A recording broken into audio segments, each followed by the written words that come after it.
They're heading India's fastest growing debt resolution platform. It's a purely an on-cloud based solution which enables you to make the dialing also predictive, as in that the contactable customers are approached first than the non-contactable. By converting bad debts into good assets. It's all in one single platform. We cover all the modules, all the workflows which is required in collection on one single platform. NewsX India A-List proudly recognizes Rishabh Goyal and Anand Agarwal for excellence in fintech solutions. Hello and a very warm welcome to NewsX A-List. Today I'm joined with Anand Agrawal and Rishabh Goyal, who are both the founders of CredGenesis. A very warm welcome to NewsX. Thanks, Risha, for the warm welcome. Thank you, Richa. Thank you for your Guys, I would really want to ask you both, what was the reason for you to start your company? What was the reason that you guys decided that this is what you want to do? Yeah, so I think like you must be reading about a lot of these problems and a lot of newspapers filled with the NPA problem, which is actually hampering the growth of the Indian economy. And it hasn't, it's so and so forth. Like it is almost everywhere that how exactly our problem in terms of the lending is not getting addressed because of the rising NPAs. And that is a common problem statement across the developing economies. So it's not a specific to India, but any developing economies, be it Southeast Asia or Middle East. So here a lot of focus was done on the lending side of the business. Like it's primarily a lot of tech intervention, data-driven strategies coming into the lending ecosystem, whereas collections was specifically untouched. It was primarily like no one was focusing how to automate, digitize the entire collections piece. And if you see, lending is essentially a collections business. Yes. It's really easy to give out money, and it's actually very difficult to take it back on time. So we started focusing on that part of the puzzle.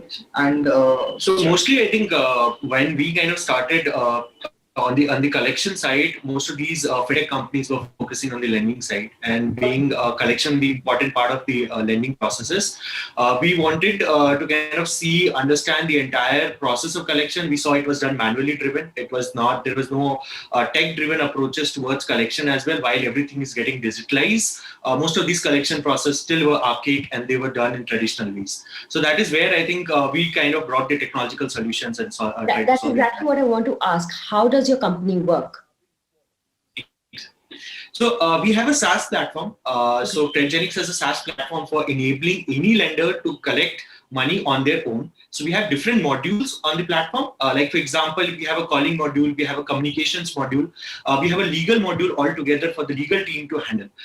So earlier, maybe there were different teams of collections who would not be interacting with each other. But now, given that there is one single platform, the data resides on it, and there are different teams who would be able to interact in terms of collections. So for the legal team performing some set of actions would be known to the calling team, and the calling team, if there is talking to the borrowers, such dispositions would be visible to the legal team as well for further actions there.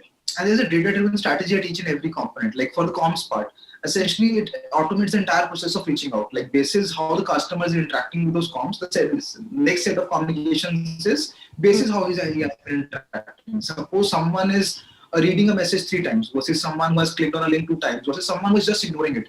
Like my next set of templates, there has to be continuous data-driven strategies that my next set of ways to reach out should be dependent on how the customer is reacting, and cannot be a plain vanilla product where essentially I'm sending out standard SMS emails or standard reminders without even seeing that how my customer is responding to those actions. Right. So it's primarily a data-driven layer at each and every module, and that is clubbed to it. Right. Your company has completed 2 years. How have the 2 years been? It has been a rocky kind of a journey for all of us. So we started strong in 2019 start. I think it was a small team where we started, about 10 to 12 member team when we kind of took off around mid of 2019. But after releasing our first product in January 2020, the moratorium kind of hit during the pandemic in March 2020.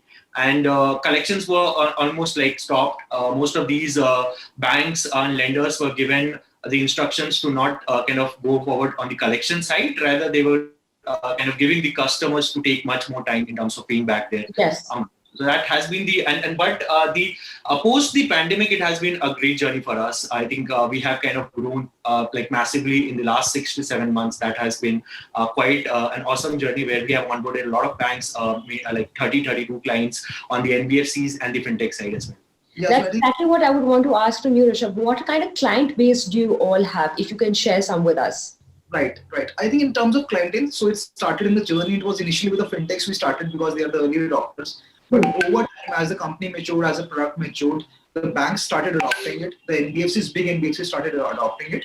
And in terms of the clientele, in terms of the big NBFCs, like DMI Finance is one NBFC who's actively using the platform. Clicks Capital is another NBFC who's actively using the platform. Udan being a new age fintech and NBFC both who is actively on the platform. Then there is more than 32 NBFCs on the platform. And apart from NBFCs, the banks, like primarily ICICI Bank is the user, HDFC Bank is the user, IDFC First and Axis Bank are just going live on the platform. So essentially the platform has got the coverage across the banks. And even in terms of the investment, I think we started in Jan 2019. So basis in the last 2 years only, I think we have now raised 3 rounds. And the current round will value us at over $100 million. So it's primarily, that is also a journey. In 2 years, we have seen that go from 0 to 100 million.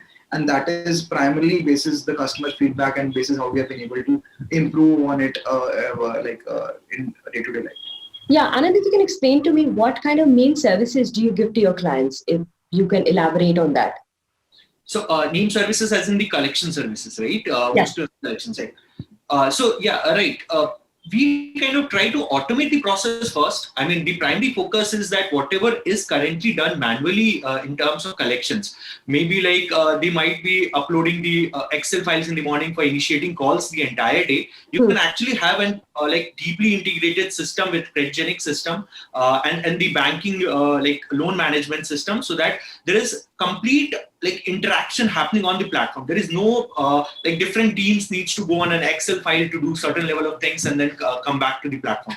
It's all in one single platform. We cover all the modules, all the like workflows which is required in collection on one single platform. That's the kind of mode which we bring in the collection segment, and we are trying to automate the processes. Like for example, on the communication side.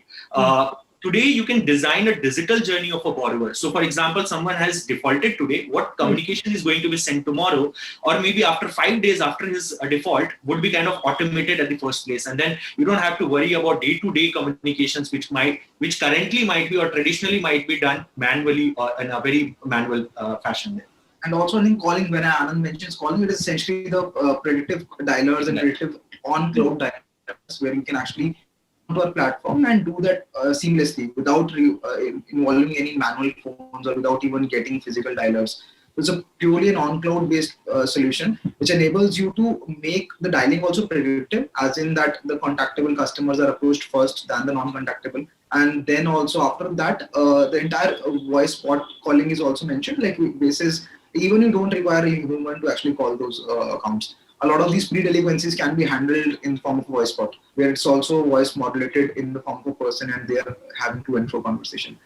So it's primarily automating each and every leg of this puzzle and ensuring there's a very strong feedback loop between different teams, so that they are on the same page in each and every time. I like my left hand is talking to my right hand. It is essentially that they're not working in silos. So tell me something, how do you help your clients legally? How do we help the clients? Clients legally. Right. So there's a legal collection team always. So generally what happens is that in collections, like after 90 DPD or even like 60 to 90 DPDs, there is legal notices getting sent. Yes. First, what we brought into the market with our product is digitalization of those legal notices. Our platform send a legal notice via email, via SMS, via WhatsApp.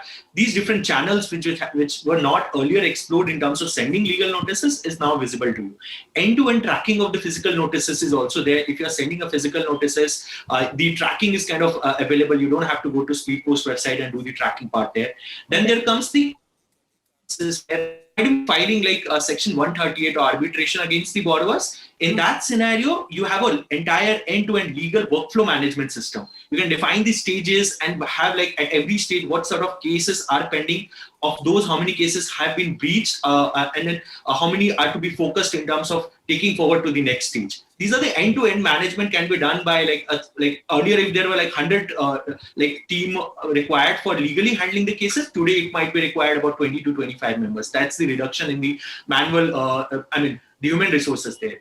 So technically, you're digitalizing the whole aspect and the whole mundane factor of how everything was done through paperwork in this fashion, and people are very used to that process. You're trying to do that. How's the acceptance for this? Because how much ever we want to digitalize, it's taking a lot of time for people to get used to it. We do know that large segment of people are getting used to all these things, but it still takes a lot of faith factor. People have a lot of security issues. So how do you manage those problems? I think so. This part, which is essentially COVID helped us a lot here. The reason being that problem, digitization, it accelerated the adoption of the digital journey. So essentially, like just to give an example, like here the default rates were expected to increase 2x. There was starting as HDFC CEO Mr. Parekh speaking that the default rate is expected to go double than what exactly they are now. So as the defaults are increasing, my collections has to go up in the same ratio. If my collections are not going up in the same ratio, essentially my business is in losses. Now, how to scale those collections using the current manual processes? That was not an answer. So in the initial days, what they did, all the banks and NBFCs, they moved their sales people to the collections. That was just a way around to scale collections manually for the time being. They did that, but essentially the need of a tech infrastructure to handle those volume collections became quite evident.